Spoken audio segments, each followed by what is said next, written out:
So in this video, I'm going to discuss my Tesla 2025 price target. I still own Tesla. I have not sold any of my shares, and really with any dips, I would even consider buying again. Tesla is once in a generation company. I find many companies that I invest in hoping for such big gains, I usually have a lower conviction because usually the risk makes up for the potential gains.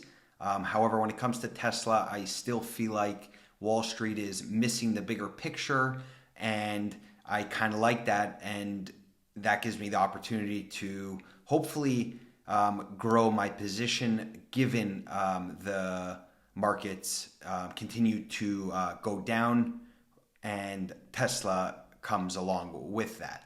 So I'm going to start by just explaining and showing some graphs regarding the adoption of EVs. So in order to have such high conviction on Tesla, you definitely need to believe that we are moving towards electric vehicles. And then I will go on to actually compare Tesla to other automakers just to show how Tesla makes much higher profits given their margins. And this means that as Tesla scales, they will be making profits that no other automaker has ever made. And really my price target will pretty much only take into account the automotive side of the business, given some of the software that will definitely create some higher margins, but definitely not including FSD at its full extent or anything like that. So I think it's a pretty conservative way to look at Tesla out until 2025, and still the price target is extremely high, which means I look at everything else, which I will also bring up afterwards, the potential for Tesla, and that I just see as really a call option that can just make the stock price go a lot higher and give me the conviction that the other parts of the business will be growing into the next decade and beyond. So including the automotive side of the business, because of how long it takes to ramp and really transition over the whole entire industry.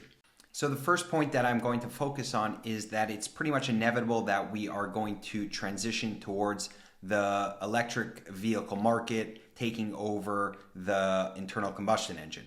And this is two primary reasons.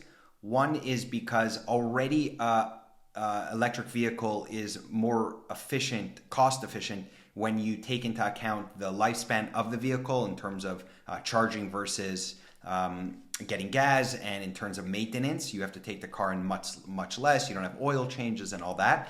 Additionally, we're pretty much right at the point where it's starting to become cheaper to manufacture electric vehicles than traditional automobiles. And this is going to be happening within the next 1 or 2 years that this takeover happens. So once that, and the prices are going to only continue coming down because of battery efficiencies. And this means that it's a more efficient car. It is more cost efficient, cheaper to manufacture. So the inevitable move towards EVs is pretty obvious in these explanations. And we can see here on this graph that really these adoptions, when we're talking about these radical innovations, are done in S-curves. So what it means is that, for example, if it took 10 years to get to the first 10% of market penetration, then the next 10 years it would probably take to get the next 90%. And obviously there's plus or minus between that, but I would say that what Wall Street is looking at, and generally what most governments are looking at in terms of the transition by 2035, 2040, I think it's going to happen much quicker, just because the cars are a lot cheaper to buy, and you would be kind of not smart to buy the more expensive car that has higher maintenance when it's a less efficient car and it's a polluting car. So for me, the inevitability is that we are moving towards this. So now we can kind of go on and look at Tesla in this world and in this transition, and how they are doing compared to other automakers. So as we see on this graph over here, we see how Tesla is growing at an exponential rate. You see that there's that kind of flat line, Model S and X, and then once you add the Model 3, it jumps up and starts going from there. And with the Model Y, it goes, again, another exponential increase. And this is only going to continue as they continue to open new factories and they continue to add products, and they're becoming more and more efficient in manufacturing those products. I want to take a quick moment to actually look at, I would take the two biggest automobile makers in the world, Toyota and Volkswagen, to compare their financials in the last quarter comparable to what Tesla's are, although really you can't even compare because the volumes of Teslas don't even come close to the both of them. So Tesla delivered just under 250,000 vehicles in the last quarter, and their profits, net income, was $1.6 billion. And if we look at Volkswagen, they delivered 1.1 million vehicles and their profits were 1.6 billion euro. So just a little more because of the currency difference, but you would see here that Tesla made a fraction of the cars that Volkswagen made, and their profits were pretty much the same. So we see the difference in margins and how you can't really compare the two. And then if we take Toyota, Toyota actually delivered around 2.5 million vehicles, just under, and their profits were at $5.5 billion. So there, if you take into account the amount of vehicles comparable to their profits, it doesn't even come close in terms of how profitable Tesla is in their vehicle deliveries. So already here, I would say it's like there's this divergence between the traditional automaker, all of them. These were just the two that I took because they're the biggest, and Tesla's ability to manufacture cars. And this is really because of Tesla's ability to vertically integrate and to make their cars much more efficient in their manufacturing process, because they're not just a car company that takes a bunch of products and assembles them. They really go and make every single part as efficient as can be in the manufacturing process, which ultimately shows on their margins. Like in 2016, they were getting chips from NVIDIA, and they realized that NVIDIA is moving too slow in terms of their innovation, and they realized, we can do this better ourselves, and they started their R&D teams, and now today they have their own chips that they manufacture and develop, and they put it in their cars. And the same when it comes to batteries. They definitely get a lot of batteries from different producers, and really any battery they can get, they have a use case for it, but they retrofit the batteries and make them more efficient so the cars need less batteries. So it's not even like, and Gordon Johnson always says that Tesla just buys batteries from cattle and LG and puts them in their car, and anyone can do this. And it's not true. They take these batteries, they retrofit them, they make them more efficient, so they can get the best use out of each battery. And this really shows on the margins. And even now, during Battery Day, they talked about the 4680s that they're working on, and that's going to reduce the prices by a lot more. So they're continuing to innovate, and it's across the whole supply chain. Like Elon says that the best part is no part, and they really use this in their manufacturing process, as we see that, for example, when Sandy Munro, who tears apart different EVs to try to compare them, he one by one upgrade in a Tesla vehicle, like a Model 3 from 2018 to a Model 3 in 2020, he'll see that they really changed the whole entire manufacturing process by reducing different parts in order to create better margins. Just see it in the financials. So even when they don't have the economies of scale, they're making a lot of money comparable to the other automakers. So imagine as they grow, which is pretty much inevitable at this point, what will their profits look like? And again, we're only looking at the automotive side of things with a bit of FSD put in there, because there are people today that are buying it. So I want to right now look at two scenarios when it comes to my valuations for 2025. And then after that, I will again go into all the different products that potentially are going to be offered and what that means for the potential growth from there. And these really I see as kind of call options, because at the end of the day, I'm not even taking these into account for my price targets, but I'm pretty highly confident they'll actually create immense value for Tesla, which means I'm just being conservative and surprise me, although it's not a surprise, on the upside. So the first scenario is if we take, you see here, and you can do the math on your own. I said, okay, by 2025, it would make sense that Tesla could be at 4.5 million vehicles. They're already at a run rate of over 1.2 million. And we have 2022 where Texas and Giga Berlin are coming on, and that can add another few million going forward up until 2025. Plus Giga Shanghai is still ramping. I would say Fremont is almost at max capacity, but it probably could add a bit more. And there is even a potential for another factory. So if we take the 4.5 million, then and at a price point of 38,000, because by that point, I mean, already now Elon has upped the FSD price from 10,000 to 12,000. I would say that this is going to continue, and I don't think by 2025 FSD will be level 4 and there will be robotaxis on the road. But I do think that they will have the ability to charge even more. And as it gets better, I think more and more people are going to actually adopt into this service, especially that they have the monthly subscription ability, so they can kind of go in at a more leisure way financially. So if we take these 4.5 times 38,000, we end up with $171 billion in revenue.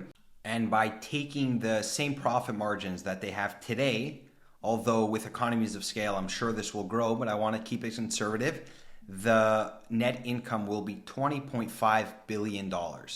So imagine we're talking about 4.5 million vehicles and the revenue of 20 billion.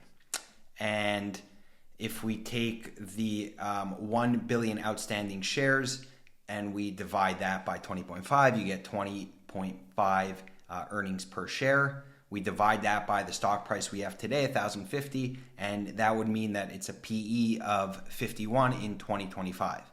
Now, if you believe in 2025 Tesla is still growing, then and probably still at an exponential rate, which I definitely think so, because I think ultimately they are going to take over Toyota as the number one vehicle maker at 10 million.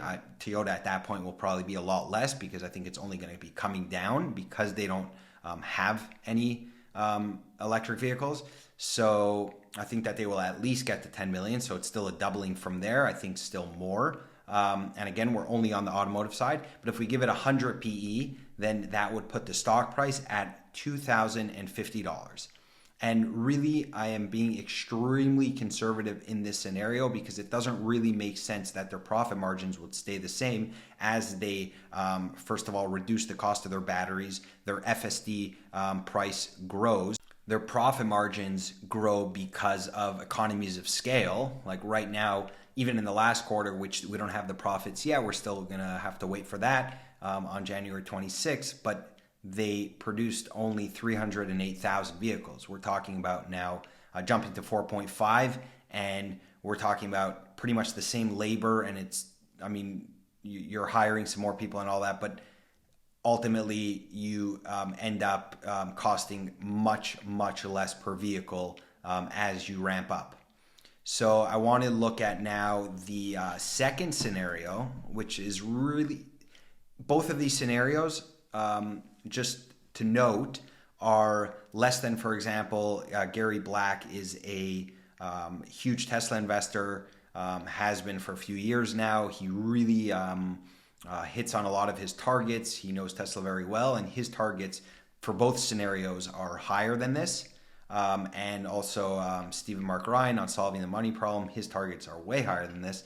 And I want it to be conservative. I like being conservative because even with being conservative, it still shows Tesla as a buy now.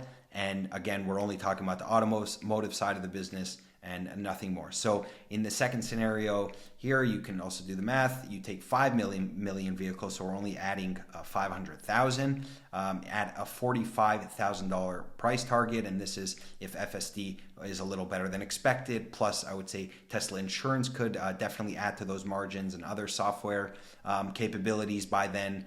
And you take from that and you get $225 billion in revenue. And here I up the margins to 17%. So it's an increase of 5% given all those economies of scale, battery reduction, etc. So it's still, I think, being somewhat conservative and lower than, like I said, the others. Definitely not Wall Street, but again, I think that they're missing everything. We take the 1 billion outstanding shares, we end up with an earnings per share of 38. And from here, we have, if the stock price would stay the same, we have a 27 PE. But if we wanted to put 100 price to earnings ratio on that, then the price target would be $3,800. And I'm going to go ahead right here and say that my price target for Tesla is definitely over $3,000 by 2025.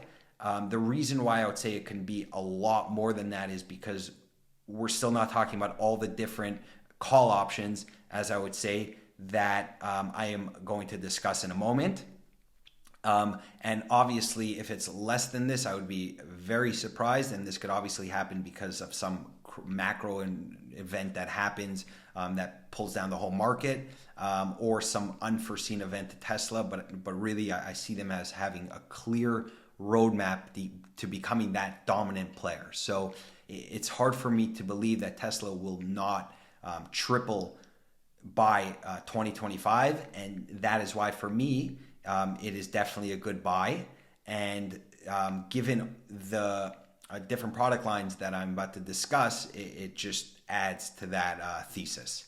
So the next products that I'm going to discuss, I am not even going to discuss the revenue and profits that I see coming from them, because I do see them as really that call option. I think that each of them will be extremely important to Tesla's financials going forward. So I really don't take them lightly, and it just makes me happier as an investor in Tesla, and makes it easier for me to hold and even buy more given a little bit of a pullback. So the first one is the energy business, and Elon has said that he believes the energy business could be as big as or bigger than the automotive business. And I mean, think of it, some of the biggest companies in the world are energy businesses. So the potential is huge there. And I don't take Elon's words lightly. He doesn't always hit his targets on time, but he generally hits his targets. So whether the energy business becomes something to talk about in 2025 or 2030, ultimately, I think that it's something that will bring huge amounts of profits for Tesla going forward. And it makes sense to me that as we're transitioning to this green revolution, then, and people start to have more solar and you start to have all these different products, it makes sense that if you're already buying the Tesla car, you are going to buy other products just like Apple and their ecosystem. Plus Tesla, as they get more money, they are able to put it towards more and more R&D, and they have the top engineers. So they're able to work on these product lines in the background. We don't have to know about them. Obviously, Wall Street is not going to talk about them, but they're definitely very exciting. And the next one is obviously FSD, so full self-driving. This one we did account for a bit in terms of the margins for the vehicles, but really it was more from the autopilot system with a little bit of an enhancement. But when we talk about FSD, I mean, the profits are enormous. If it actually gets to level 4, which I do believe it will, it's inevitable, but I think it will take longer than Elon has stated. But he's usually an optimist, and I think to work on these problems, maybe you have to be an optimist, because if you just think it's 10 years out, it just makes it that much more difficult than kind of seeing it as you're almost there every year. And this product really could, I mean, the profits could be bigger than the automotive side itself, because it's software, and those margins are straight to the bottom line once you create the product. And the next big one is Tesla Bot. So Tesla Bot, again, it's not something you can pinpoint exactly what the revenue is going to be like, but when we're talking about disrupting the labor markets, I mean, everyone has a job. Obviously, it's not going to take all jobs, but the boring and difficult ones, like Elon says, labor intensive. So that's just, it's crazy if they are able to execute on this. And to be honest, I really think they will going forward. Let's say it could even take until 2030 until the first ones are being produced. But ultimately, when they were building the FSD system and looking at the neural nets and all that, even before battery AI day, you were able to kind of come to the conclusion that what they're building is a robot, just that's in the form factor of a vehicle. But ultimately, it's going to be looking where it's going and making decisions. And it's not a crazy concept to just switch that over to another form factor that does different tasks. And ultimately, it's the same vision that's feeding back to their neural net and training it. And I mean, it makes sense to me that they will be the robotic company of the future. I mean, I look at Boston Dynamics and some other robotic companies, and either they're very dumb and like iRobot that can go and vacuum your house, or even with Boston Dynamics, I mean, it's just a very strong and impressive thing. But when I look at it, it's still the hard part is the software capabilities, in my opinion, building those neural nets, making it smart, being able to act. And not just being able to jump and run around and say a few words. So I think this is also a huge potential for Tesla, and like insurance and other modes of transportation, and even like an AWS style for all of Tesla's data that they're ultimately going to have from their vehicles worldwide. Think of it, they're going to have tens of millions of vehicles driving worldwide, pretty much on every street. And imagine how much, with all of them filming live at any moment, they could really feed into cities, providing them with data. And I mean, think of like Waze, for example, a software company that provides GPS. And why it's so revolutionary is because it gives up-to-date notifications on if, let's say, there's a cop or if there's a pothole or traffic and anything like that. Imagine you just have millions of vehicles worldwide on every street that's feeding into this database, whatever information you need at the time. I mean, the opportunities really are endless. They have the top engineers, and they continue to get the top engineers. They're a company that doesn't they're not satisfied. They're always working towards being more efficient and building new things. So I think the future has never been brighter for Tesla. I'm happy to be an investor, and I truly think that it's once in a lifetime company to buy, and the conviction level is just so high, and that's why I'm okay with pretty much over 60% of my portfolio being in it, and it will only grow obviously as the position grows more than the other stocks, which I believe it will. Thank you so much for watching this video. Please like and subscribe. Please comment what you think about Tesla, if you're an owner of the stock, if you potentially plan on buying it, and bye for now.